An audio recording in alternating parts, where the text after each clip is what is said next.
Good morning. I want to welcome you all to our virtual sanctuary of Center for Spiritual Living Paradise, broadcasting on Zoom and Facebook Live. I'm Molly, and I'm so very glad and delighted that you're here with us today to celebrate this first Sunday of October. We teach spiritual tools to deepen your relationship with Infinite Source, and we believe in the unity of all life, and that the highest God and the innermost God is one God. We believe in the eternal goodness, the eternal loving kindness and givingness of life to all, that the life of all is God. So I would welcome you to sit back and relax and enjoy our beautiful community. Hello to all of you. And if you need to contact us, you can contact us individually. All our information is on Facebook or our web page, and you're welcome to reach out with prayer requests or requests of any kind. We this morning will be enjoying the music of Daniel Nahmad, and we're so pleased to be able to have his music with us and his genius. So with that, I will turn it over to Reverend Christine, who will give us our opening treatment.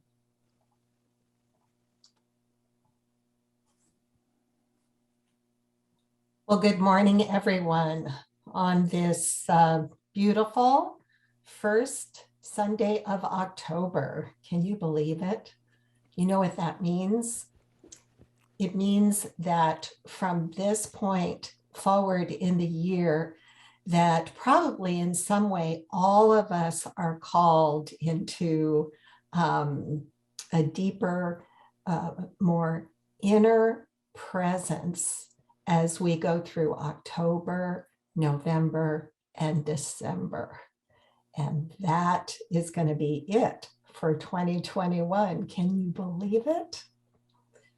So, giving a big smile to that idea and taking a deep breath as we enter into this spiritual time together.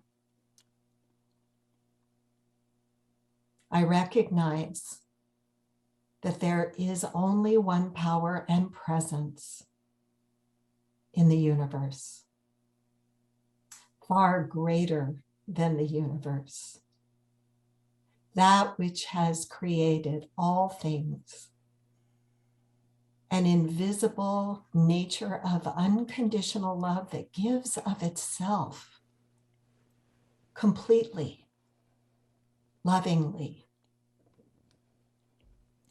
peacefully, in the creative process known as you and I and all life, all forms and manifestations that are the body of God.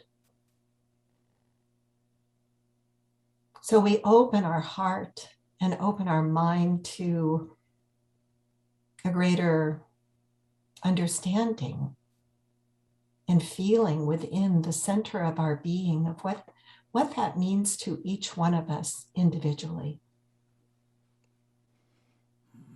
For God is, I am.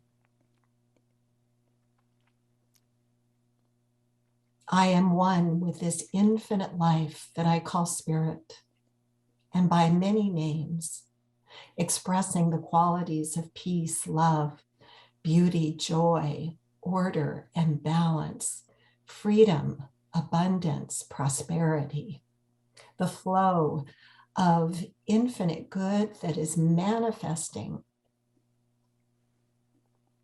in and around and through each one of us, according to our acceptance. So I know that as centers for spiritual being, a center for spiritual living, that is what each one of us is. And right here and right now, I declare that this service this morning is a divine idea within the mind of God that is manifesting through each one of us according to our highest good. And so in this consciousness, we can set our intention for what it is that we desire to know and to receive this morning. Because I know that God is present in all things. And as I attune my thinking and my awareness to this infinite presence, something comes alive in me that is awakening to a greater vision and a greater idea of living. So I give thanks for this opportunity this morning. I know that there is truly only one here, expressing its wholeness and its goodness by means of all of us.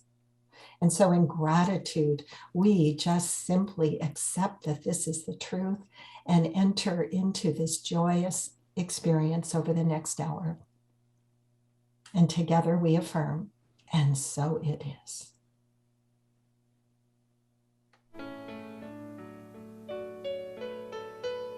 Join me heart to heart in this knowing.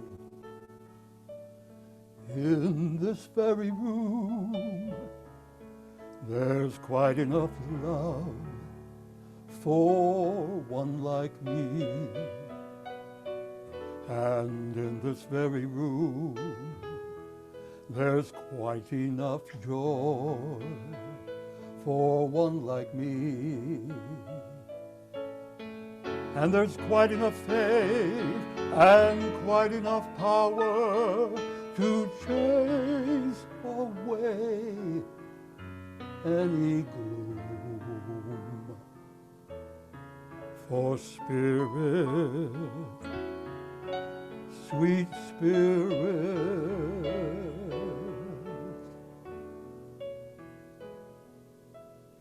is in this very room. In this very room, there's quite enough love for all of us. And in this very room, there's quite enough joy for all of us.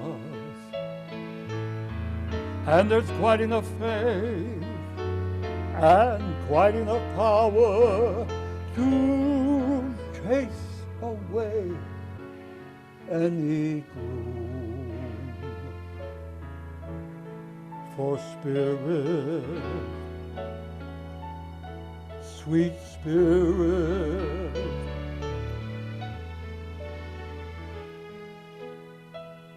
is in this very room.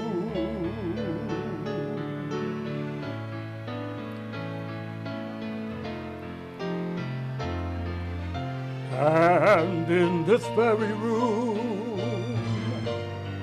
there's quite enough love for all the world. And in this very room, there's quite enough joy for all the world.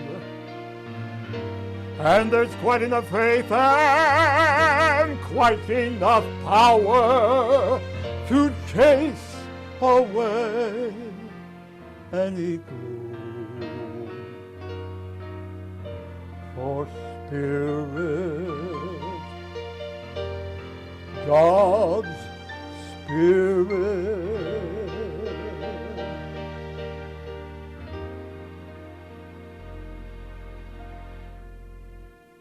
is in this very room.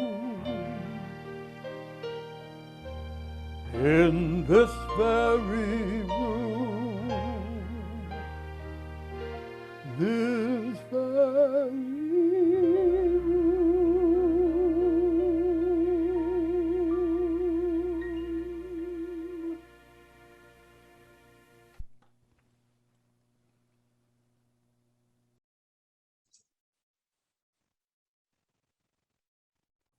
So beautiful. Thank you, Rod.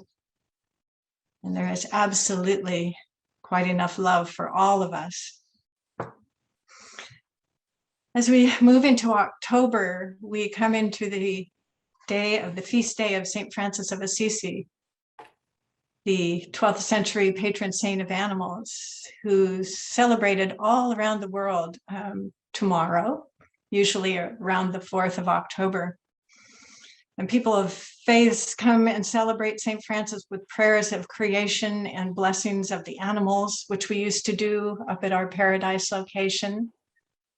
We miss that.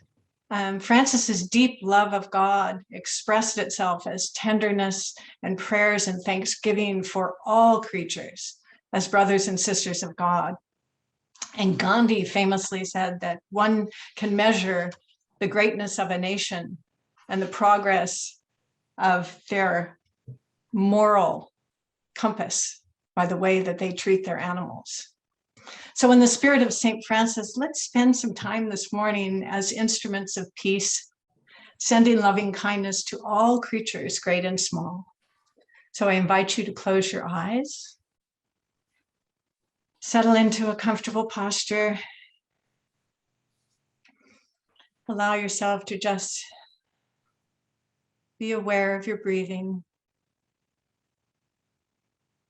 We give thanks to Universal Spirit for this opportunity to worship this day and remember with joy and gratitude all creatures whose beauty and diversity enrich our lives beyond measure.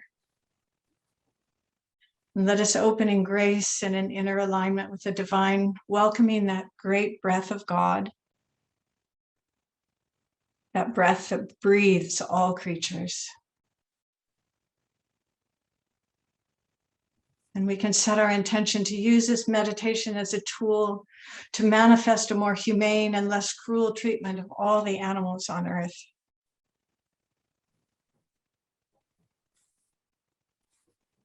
Remembering that our individual breath takes place within the great river of breath that flows continuously through all living things. So with your body relaxed, you can reach out with your heart. And if you like, you can bring your hands to your heart center and bring to your heart mind a precious animal companion or an animal that you particularly bond with. And I know I'm holding in my hearts this morning some of our wonderful animal companions from this congregation, Brillo and Pepe and Jax and Moxie and Ellie Bear and all of the wonderful beasties that keep us company and give us so much joy and love and so many deep lessons of patience and compassion. So let us send words of loving kindness from our heart to them. May you be safe and protected. May you be peaceful and happy. May you be free from suffering.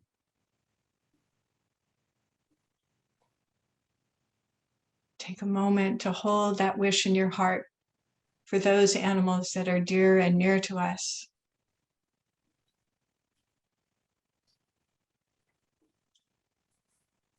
And now you might put your palms facing outward and visualize the light of love flowing through your heart and then out through your hands directly to all the animals on earth. Embracing all the animals and protecting them. Imagining the animals receiving more humane and less cruel treatments, more protection, more loving kindness. May all animals be safe and protected. May all be peaceful and happy and free from suffering.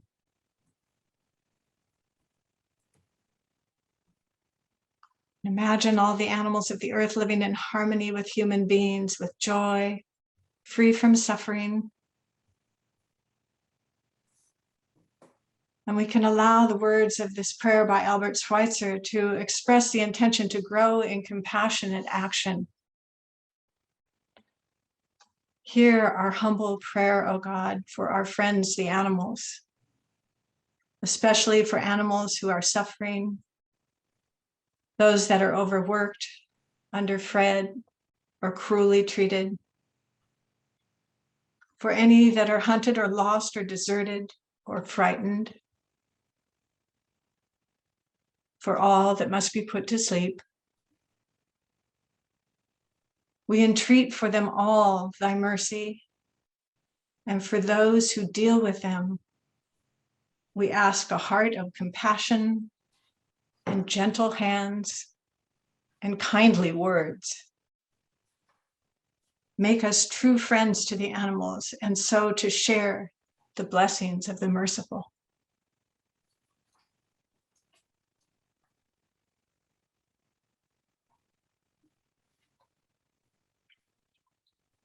And now lovingly expand your focus to include all peoples, all animals, and all life forms everywhere.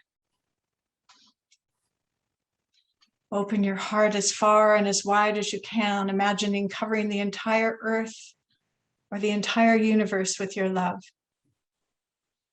Unbounded, unrestricted, free flowing. May we all be safe and protected. May we all be peaceful and happy. May we all be healthy and strong. And may all beings live in peace and harmony.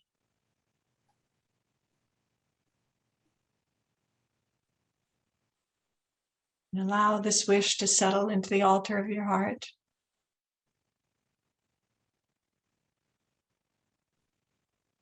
Knowing that we are connected in ways that are both terrifying and beautiful. Knowing that our lives are in one another's hands.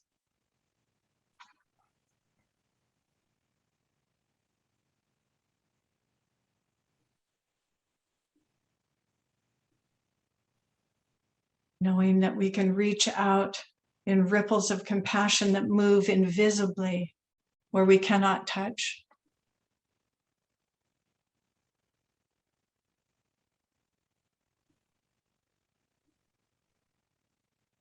And as Francis said, Divine Spirit, make us instruments of thy peace.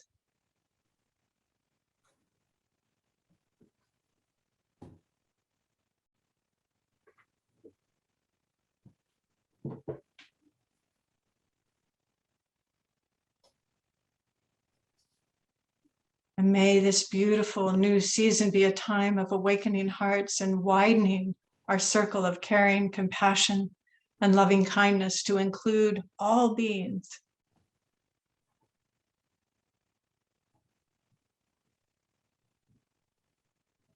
As the children's hymn goes, all creatures, all things bright and beautiful, all creatures great and small, all things wise and wonderful, the Lord God made them all.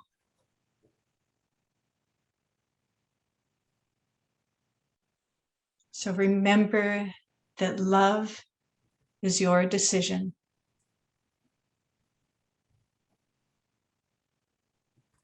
And so it is. I join you in that applause. That was beautiful.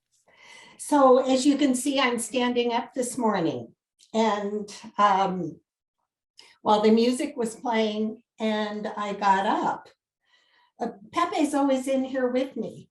And usually when we're this far into the service, I mean, he's snoozing. He's just taken in all of the energy that has been coming through the computer and what's generated in me. He's flat out, but he's standing now. I stood, so he stood. It's kind of strange. I hope I'm not going to step on him if I end up moving around. So here we are broadcasting from my home office. And one of these days, soon in the near future, we'll be broadcasting from Paradise at the meeting room in the Lotus Guide. Now, I want to remind everybody that you can adjust your own settings on your screen so you can see everybody in the grid equal size. You could also do speaker view. if you want to, whoever is speaking, if you want to have a bigger, have the screen be bigger than that. And let's see. So this is the first time that I've spoken a message standing up in over a year and a half. So I'm very excited to just see how this goes today. So you may already know this, but the topic that I would like to talk with you about today and share some ideas is that you are God's infinite supply. So, you know, when we talk about the qualities of spirit, peace, love, beauty, joy, harmony, order, balance, freedom, abundance, prosperity. And, you know, most of us think of prosperity as supply. And that supply is the leaves on the tree, the things, the food that is harvested, planted, grown, nurtured, picked. There's no end to the description of prosperity that shows up in our lives. And so realizing that, you know, we might be asking ourselves, why is it then that humanity, and to whatever degree each one of us, lives in this consciousness of limitation and lack?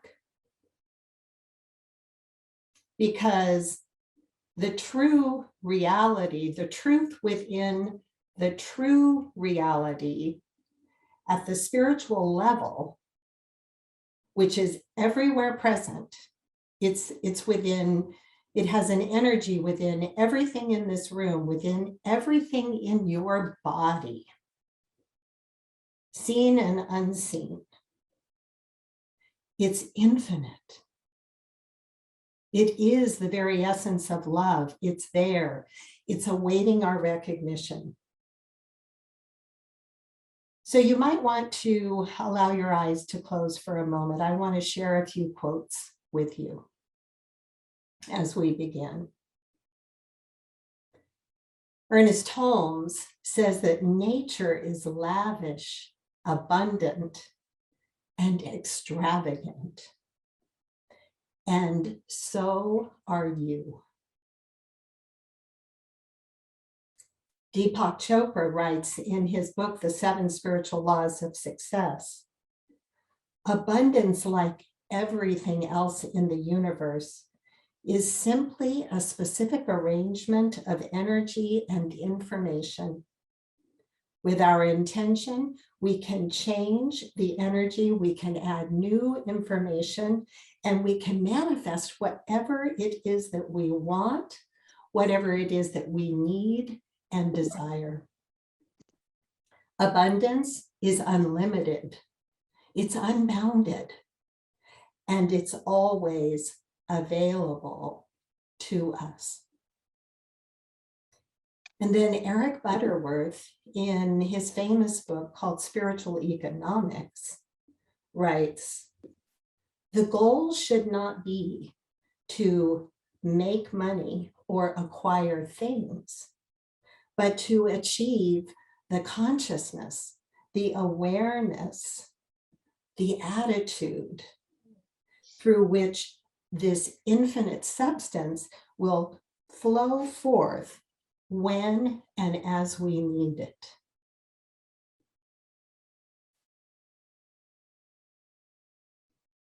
Now, these are quotes that no matter if they are brand new to you, or maybe you've heard them all for quite some time.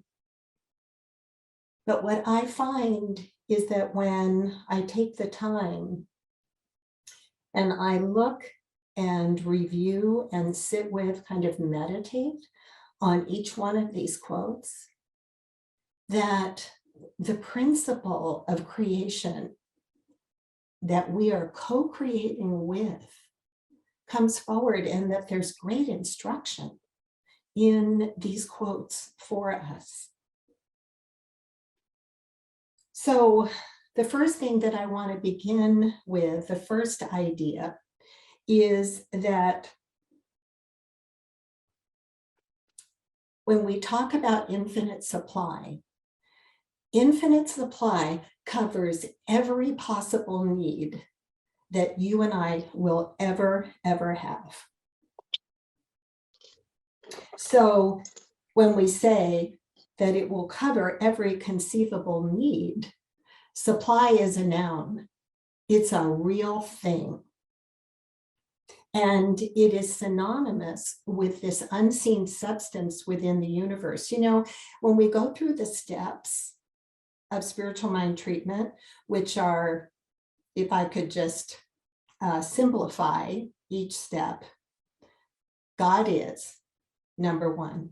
Number two, well, if God is, and if God is all there is, then I am. I am that. I am an expression of that. Like a wave of the ocean, not like a raisin in a bun. Like a wave rising up from the ocean. The ocean is, and the wave reflects, and I am that. I'm an individualized expression. Can we accept the idea that there is that no wave is like one that has already happened? That each one is unique? That the energy that flows through the ocean that makes the wave take form and return back to its source and take form again is this infinite supply. Now, you and I are a little bit different than the wave. We're energy just like the wave, but we're individualized expressions that have conscious choice, that can choose. We've been created free to choose. And we can take this creative energy, this infinite supply, and through our beliefs, through our thoughts, that we have deep beliefs, roots in belief, those thoughts manifest.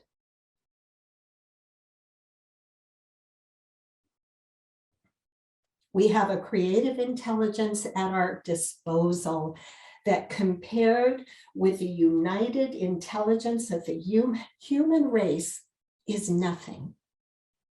The united intelligence of the human race is nothing compared to this infinite creative intelligence. That's what we're drawing on. It's closer than our very breath. It's the wisdom, it's the divine prototype that makes our body work and our voice come out when we think something and we take a breath and we choose to speak. It's everything that happens automatically in us, through us, and around us. And this universal energy, which we call subjective mind, is subject to our belief. So that means that it's receptive to our thoughts. Now, we have a conscious awareness. We have the ability to observe our thoughts, don't we? Doesn't mean that we always do, but we do have the ability to observe. It's one of the things on our Tuesday, Thursday morning meditation that we practice.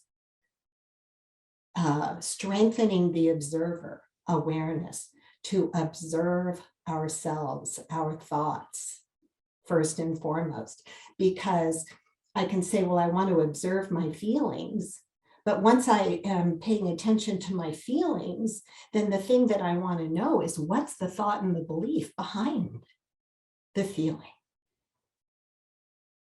The universal subjective mind, being entirely receptive to our thought, is compelled by its very nature to accept that thought and to act upon it. We're the co-creator. It can only manifest and be and create for us according to the receptive, the avenue that we provide for it. So, you know, I always chuckle when I hear prayers that are supplicating prayers like God give me. Well, even God give me an open heart. God give me patience. So it's not so much about the words, it's what we believe about those words.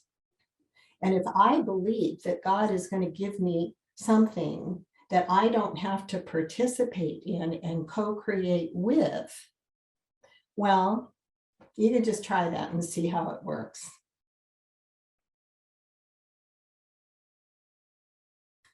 We have to make our heart receptive.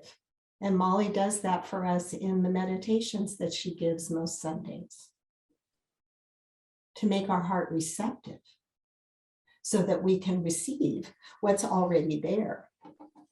So what is it that you want to conceive? When I talk about infinite supply, what's on my mind right now, because we don't really talk about it that much, is money.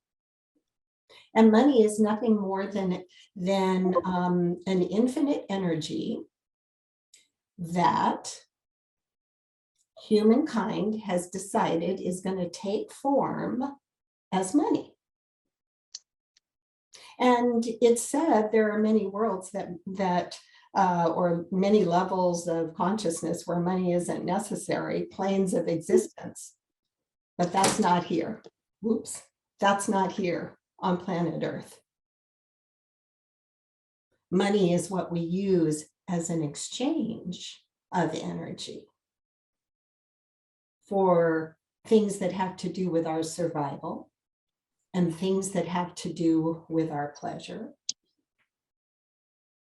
And one of the ways that we activate and initiate that is with our conscious awareness that that's what we're doing, that we're circulating this energy. We're not just taking this individual thing that just happened to show up on planet Earth, a dollar bill or $100 bill, and giving it, and now we don't have it. We've exchanged energy.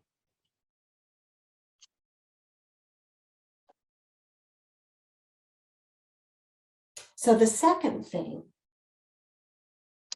after knowing that we are drawing on this universal, infinite creative energy of all possibilities, is that we say what, but the universe says how.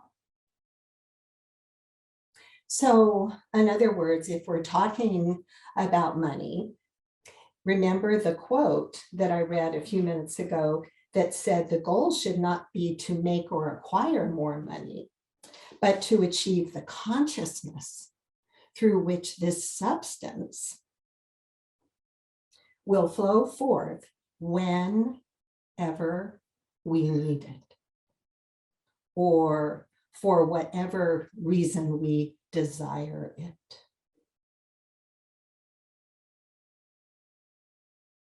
It's up to us. We say what? The consciousness of what? The consciousness of abundance. There is more than enough. I have infinite supply is flowing through me, providing everything that I need. Did you ever hear, did I ever tell you the story about being early in my Science of Mind studies? Well, probably not so early, but I was at the airport with Dr. Carolyn, and there was something that was going on. I don't remember what the detail was, but we were sitting at the airport waiting for our flight, going to a conference or something.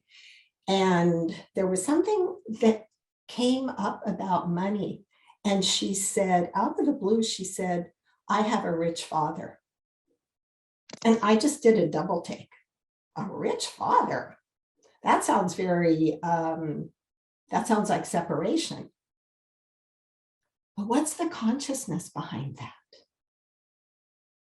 The awareness behind that, to believe that this infinite, abundant, opulent, creative supply is awaiting our willingness to receive it. A rich father that we build our trust and our faith in, that will demonstrate in perfect right timing, will not abandon us. So building the consciousness of supply is about building our faith. The goal should not be to make money or make more money or acquire things. The goal is to achieve, to build our faith, our consciousness, through which this infinite substance can flow through us. We say what? And if it's money, it's money. If it's energy, if it's physical energy, we say physical energy. Because that's a spiritual principle. I'm a center for spiritual living. Of course I have energy. If I don't, then there's, well, first of all, maybe I'm just tired and I need a nap. So the question is, am I giving myself what I need? Am I taking care of myself? If I want more friends or more loving relationships, how am I showing up in those relationships? Building the faith and the trust and the consciousness of me as a loving being. Now that leads me to a story that I want to share with you. And this story really encapsulates all of these things and more. This story may bring this more personal for you in terms of a how-to. So I got this story from this book, The 10 Commandments of Prosperity by Reverend Dr. Stuart Grayson. He was on the East Coast, New York or something like that. He wrote this book. I heard him speak ages ago at Asilomar. And so the story that he tells is that before he was a minister, and yet he was studying the science of mind and attending one of the churches. He was an advertising executive and a public relations person in this large furniture manufacturing company in Chicago. And part of his job was to work with editors that would come through this huge showroom that this furniture company had in Chicago. And the editors of the various publications would come through and once a week, and that was the day for them to come through. And they would just look at the merchandise and decide whether or not they were going to make space in their publications to have pictures of the merchandise. So this was his job. It was, he talks about it as being very high demanding and lots of deadlines, and that he was accountable to the president of the company. And over a period of time in his job, it was clear that one of the largest publications in Chicago, that their editor rarely frequented the showroom. And when he did show up, it was kind of like a breeze through. like, his mind was somewhere else and he just needed to get out of there as soon as he could.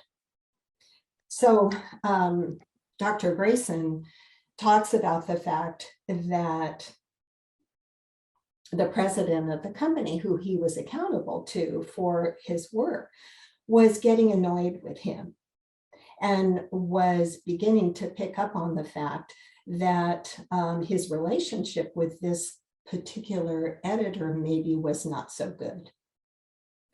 And as a result of that, Dr. Grayson began to feel resentful toward the person of this publisher, that the editor that would come through. So after a period of time, really noticing his feelings of resentment that were coming up toward this man that would just come into the showcase on occasion and breeze through and leave, that he needed to take charge of his consciousness, because he believed that there was an infinite creative power that was a supply to him, and that through his feelings of resentment, that he was blocking the flow, and that what he was actually doing in that say what, not how, that's the what that he was telling the universe. Resentment is the what. And the universe said how. The guy would come in and breeze through and was cold and aloof. So Dr. Grayson says, I began to reorient my thinking, and these are his words. I began to reorient my thinking toward the universal presence and the power of creative intelligence in the universe and in me. I affirmed that my oneness with this divine informant would guide and direct my thoughts from the problem to a happy solution.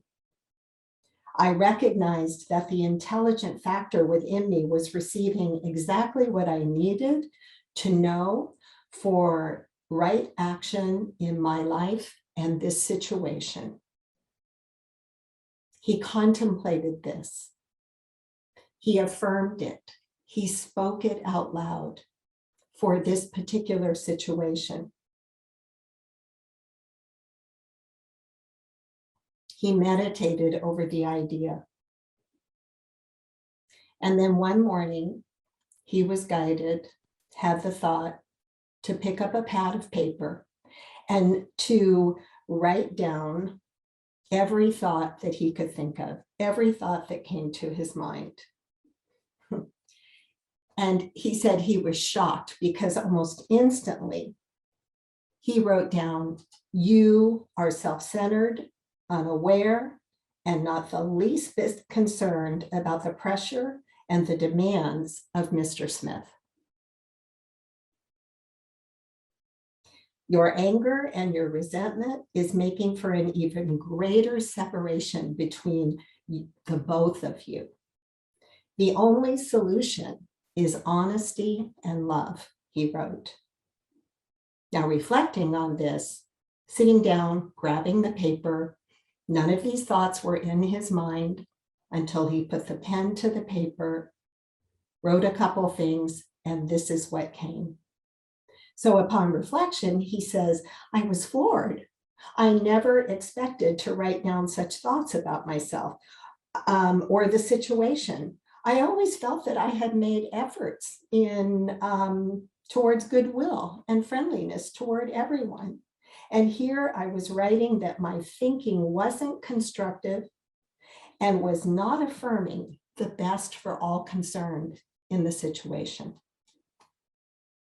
The very next day, the publisher just happened to be the day that the publishers, the editors came in to the showroom.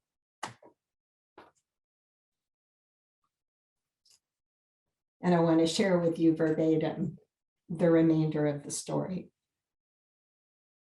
He writes, well, the result of this awakening was strange indeed.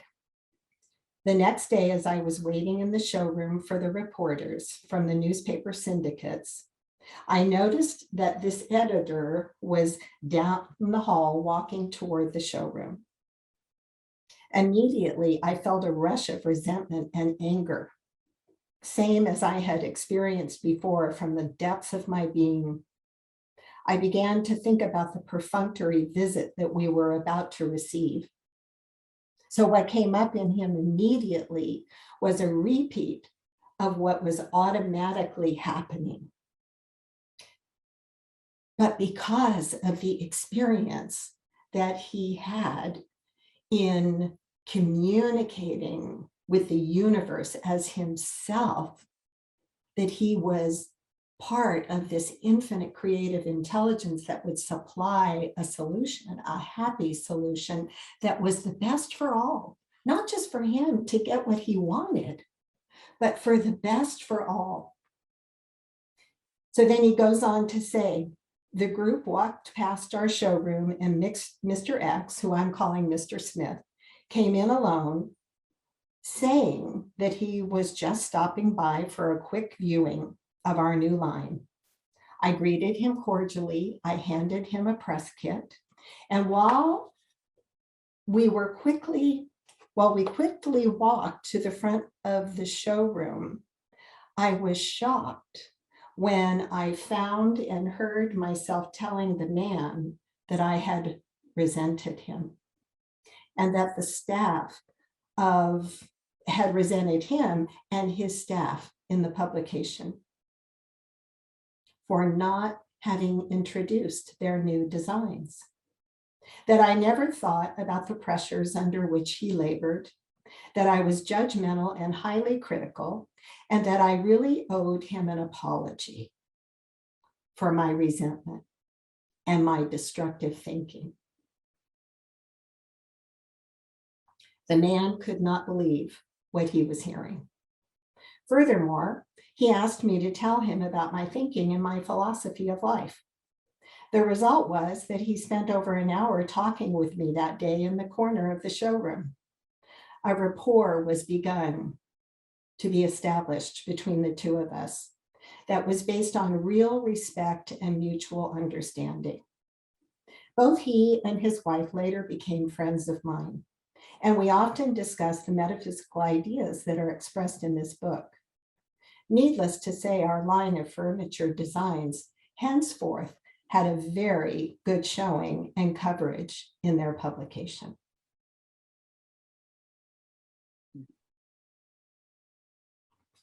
It's a great story. It points to the idea that, that wherever there are beliefs in lack and limitation within us, that we have a personal responsibility behind that. And what Dr. Grayson actually did was that prior to his taking responsibility for his own experience and knowing that it could be different, it was revealed to him that the magnet within him was the resentment,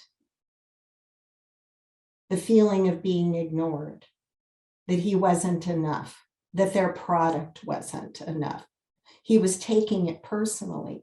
And that began to be the magnet that he was drawing this repeated experience over and over again.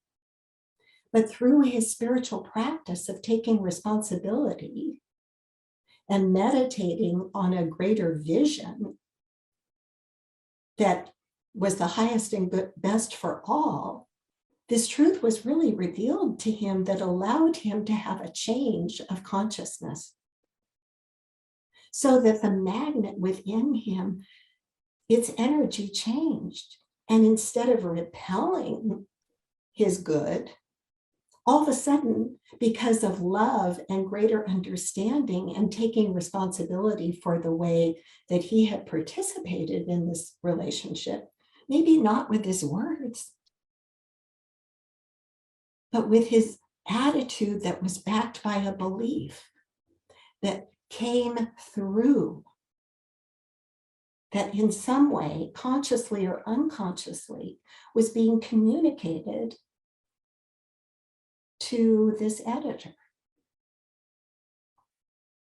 And he practiced something that Jesus teaches, which, it's something in the realm of taking responsibility for yourself and apologizing to your adversary. Starting new and recognizing that we have a rich Father, this universal presence that we call God or Spirit, divine intelligence, the infinite abundance within the universe is ready, willing, and able to orchestrate through us for our greater good. So here's the truth. The universe orders itself to work for you on your behalf. And we must supply the consciousness, the faith, the avenue through which that can work through us.